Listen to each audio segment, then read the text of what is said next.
Salut, salut.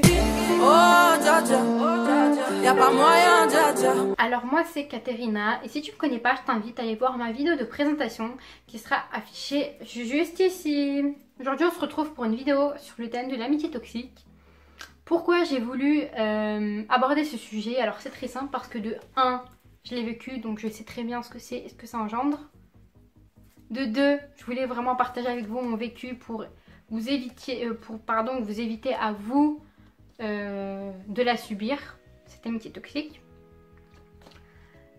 Donc j'ai divisé ma vidéo en 3 parties. Donc la première partie ça sera une petite story time où vraiment je vous raconterai ce qui s'est passé pour vraiment que vous compreniez quelle ampleur ça a pris.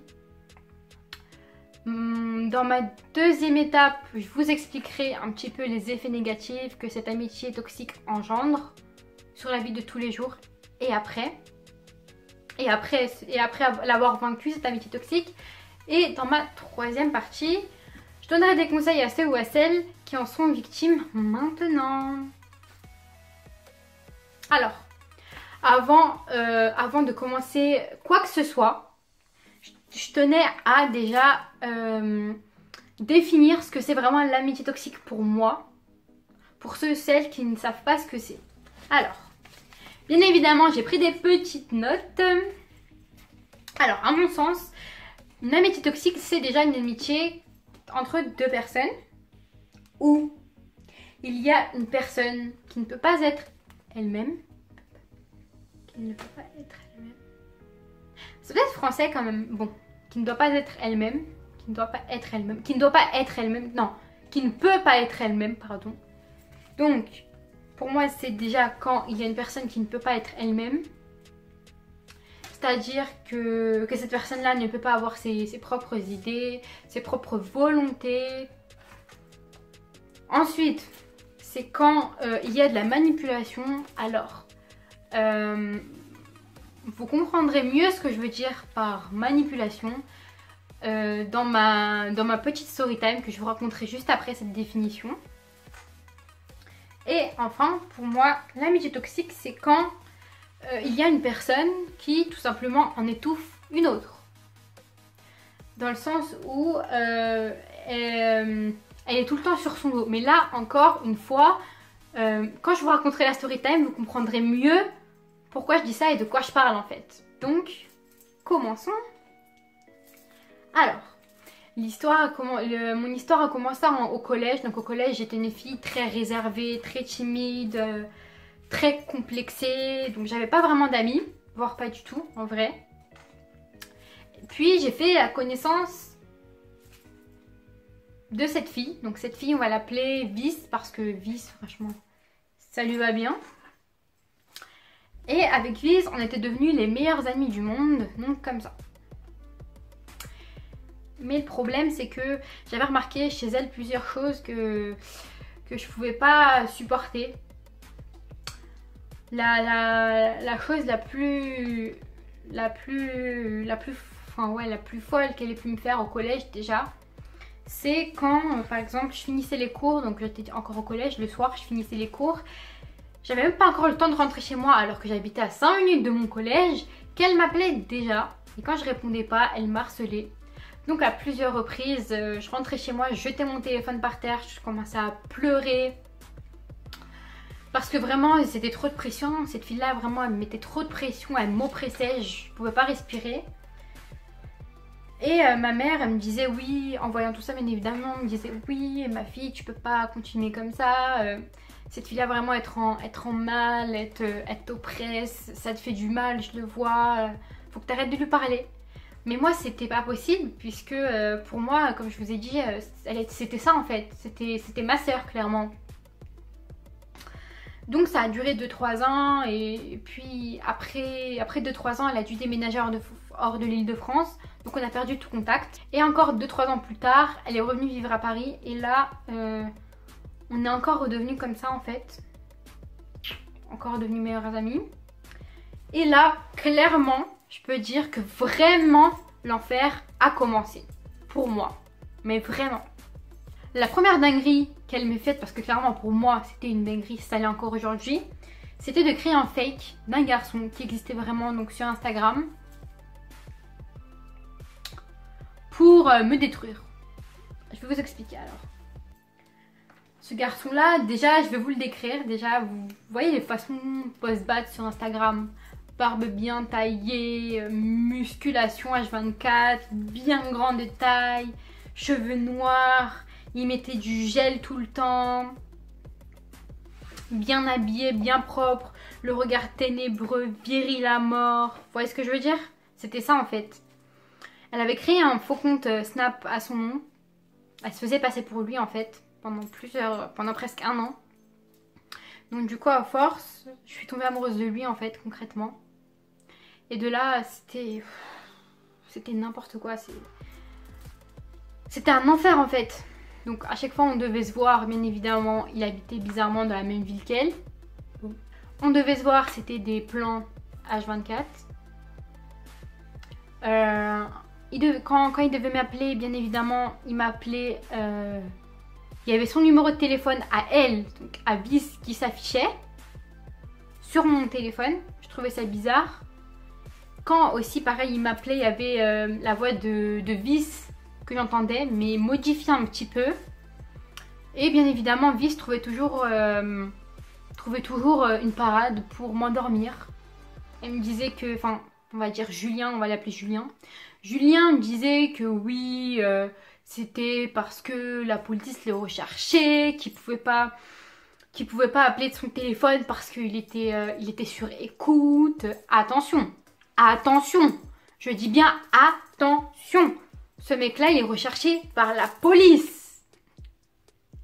Il me racontait qu'il pouvait pas m'appeler avec son numéro parce que il était dans le trafic de drogue, etc. Bref, que de la merde, clairement, que de la M. Et moi, j'y croyais, hein. C'était comme si j'avais les yeux fermés, j'y croyais comme ça. J'y croyais, hein, il n'y avait rien. Et en même temps que cette histoire-là continua, Vice me disait quand on se voyait, vu qu'on se voyait assez souvent quand même, presque tous les jours, elle me disait oui, tes parents ils sont trop stricts, je pourrais pas vraiment à ta place vivre comme ça. Vraiment, moi je te conseille de fuguer, de te rebeller vraiment. Montre-leur que t'es grande, que t'es plus mature que ça, que tu veux vraiment grandir en fait.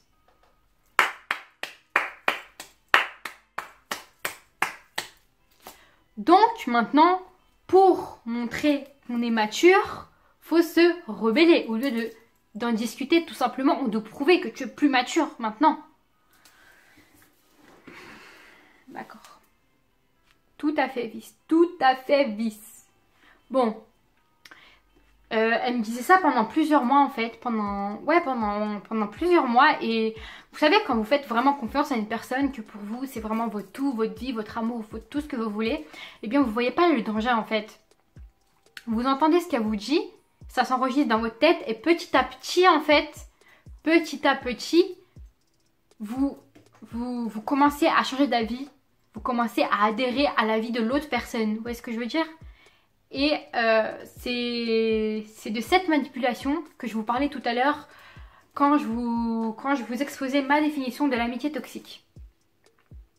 C'est vraiment manipulation dans le sens où c'est vraiment vous faire croire que c'est votre avis alors qu'en fait c'est l'avis de l'autre personne. C'est juste que l'autre vous a tellement rabâché ces choses-là que vous pensez, comme c'est rentré dans votre tête, que c'est votre avis. Vous voyez ce que je veux dire? Je crois que je me suis embrouillée, mais bon, bref. Donc, comme je m'étais faite à l'idée que mes parents étaient trop stricts et que je devais fuguer, eh bien, devinez ce que j'ai fait. J'ai fugué, tout simplement, oui, j'ai fugué. J'en suis pas vraiment fière aujourd'hui. J'ai fugué et Vice, elle faisait, parce que à ce moment-là, elle était vraiment avec moi, elle faisait genre qu'elle était inquiète pour moi, qu'elle était triste, qu'elle était vraiment malheureuse, que vraiment ça la peinait, alors qu'on sait très bien que t'étais contente, que Vice était heureuse. Elle jubilait à ce moment-là, c'était le 14 juillet dans sa tête, on sait très bien ça. Enfin bon, bien évidemment, après j'en ai reparlé, enfin j'ai contacté mes parents, on en a discuté, je suis rentrée chez moi, tout est rentré dans l'ordre. Après ça, bien évidemment, Vice ne s'est pas arrêté là. Maman, elle a fait en sorte que je quitte mon lycée. Devinez ce que j'ai fait. Encore une fois, je l'ai fait. Donc oui, j'ai quitté mon lycée. Mais après, tout s'est encore une fois arrangé. Il n'y a pas de secret. Mes parents, ils m'avaient interdit de lui reparler. Donc, suite à ça, j'ai arrêté de leur parler. Enfin, de parler à Vice. Parce que Julien, c'est Vice. Mais elle m'a rembobiné le cerveau. Enfin, non. Bref, suite à ça, moi, j'ai arrêté de lui parler. Parce que je trouvais que c'en était assez, tout simplement. Ah oui, j'ai oublié de vous dire. Entre le moment de la fugue et le moment où j'ai quitté mon BTS, je devais arrêter de parler à Vice. Mais elle m'a encore rembobiné le cerveau. Donc du coup, je lui ai reparlé. Et ensuite, j'ai quitté mon BTS. Donc, après cette histoire-là, moi j'ai arrêté vraiment de lui parler. Après le fait que j'ai quitté le BTS, j'ai vraiment dit stop, j'ai vraiment mis un coup de frein, j'ai tout lâché. Je l'ai bloqué de partout. Bien évidemment, elle refaisait des comptes, des faux snaps, où là, elle se faisait passer pour Julien, où elle disait clairement que c'était elle, que je lui manquais, etc. Mais moi, c'était mort. 6 mois, donc là, ça fait 6 mois que j'ai arrêté de lui parler. Quand même, ça fait quand même 6 mois. Et je peux vous dire que la manipulation, elle continue. Mais elle prend pas dans le sens où... Ça fait maintenant 6 mois que j'ai régulièrement, très régulièrement, des faux comptes Snap. Où elle me parle, où elle regarde ma story, elle commente ma vie sur Snap. Elle me parle, où est-ce que je veux dire. Elle essaye de encore me rembobiner, tout simplement en fait.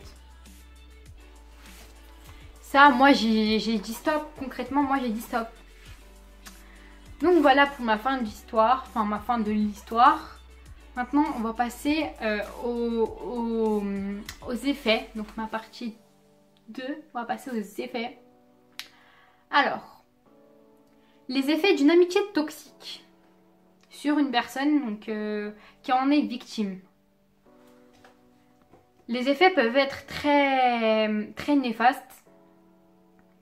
Alors il y a plusieurs effets. Déjà de 1, on s'isole. Clairement la personne qui veut vraiment faire entrer une autre personne dans une amitié toxique va essayer vraiment de l'isoler. Elle va vraiment essayer de l'isoler pour qu'elle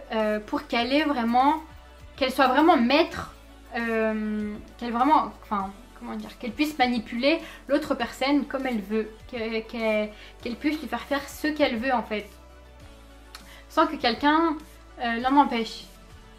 Cette personne-là, elle va essayer de vous faire adhérer à ses propres idées. Par exemple, comme je vous ai dit, comme je vous ai raconté dans mon histoire, Vice, elle essayait coûte que coûte de me faire croire que mes parents étaient vraiment trop stricts et que la seule solution, l'unique et la seule, c'était vraiment que je me rebelle en fuguant. Donc c'est vraiment comme ça qu'une personne va agir qui vous veut du mal. Elle va essayer à tout prix aussi de vous enlever ce que vous avez de plus cher. Moi, pour mon cas, pour moi, ce qui comptait le plus, c'était mes parents, mes études. Elle avait réussi, elle avait essayé, on va dire, de me les enlever. Cette personne-là, elle va vous faire croire que c'est la seule personne qui peut vous comprendre, que même vos parents, c'est n'importe quoi, clairement. Que même vos parents, ils ne peuvent pas vous comprendre autant que cette même personne. Et si vous arrivez à vous en tirer, cette personne-là, comme elle sent qu'elle perd le contrôle sur vous, elle peut elle peut devenir tout simplement en fait agressive. Moi pour mon cas, Vice, à un moment donné, elle m'a vraiment clairement insulté mes proches, ma famille, moi-même. C'était même allé jusqu'aux menaces en fait. Donc vraiment, si vous sentez que quand vous êtes proche d'une personne et que à cause de cette personne, vous vous sentez plus isolé, plus que vous changez, enfin que vous sentez que vous changez, il y a un problème en fait. Vous voyez ce que je veux dire?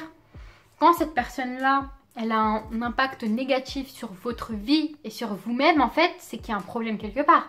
Parce que de base, une amitié, ça doit vous rendre meilleur, ça doit vous rendre mieux. Vous voyez ce que je veux dire? Mais quand ça rend quelque chose de négatif, c'est qu'il y a un souci quelque part.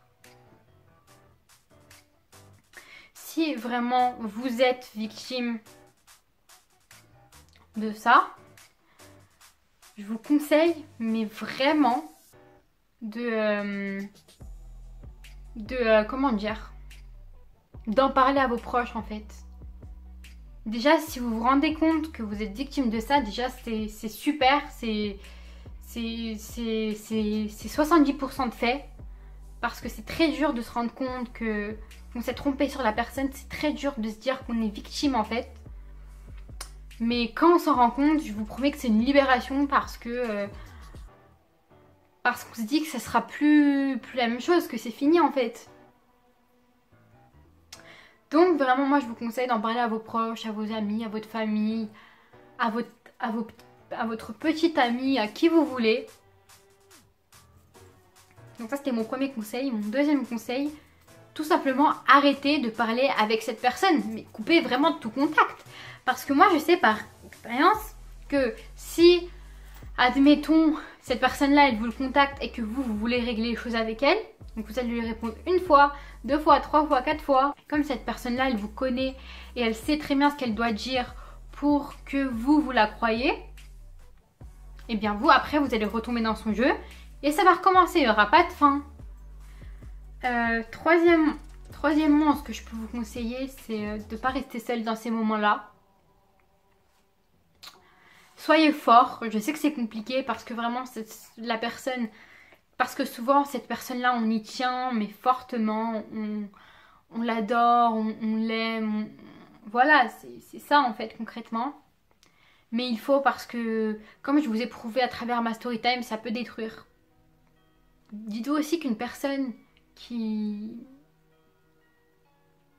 vous met entre guillemets dans une amitié toxique, c'est une personne qui vous veut du mal. Donc c'est une personne qui ne vous aime pas vraiment en fait, qui veut juste vous détruire. Alors protégez-vous, concrètement protégez-vous. Je sais qu'encore une fois c'est dur, je sais que déjà c'est super compliqué de se dire qu'on est victime de ça, que cette personne-là elle n'est pas ce qu'on pensait, mais c'est super important. Parce que sinon, ça va devenir de pire en pire, de pire en pire. Ça va devenir de plus en plus invivable. Et vous ne pourrez pas continuer comme ça. Et à un moment donné, vous lâcherez prise et vous ne pourrez plus rien faire en fait. Donc voilà, si vous avez compris que vous étiez dans une amitié toxique grâce à ma vidéo ou à celle de d'autres personnes, agissez. Prenez en compte mes conseils ou celles de d'autres personnes. Parlez-en à vos proches. Ne parlez plus à cette personne. Ne contactez-la plus.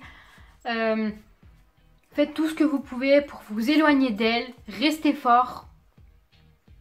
Et si vous avez des questions ou que vous voulez encore plus de conseils, parlez-moi sur mes réseaux, contactez-moi sur mes réseaux ou commentez cette vidéo.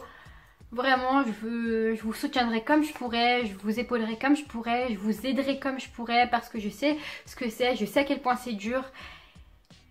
Et si je peux vous aider, même un peu, ça me ferait très plaisir, vraiment. J'espère que cette vidéo vous aura plu.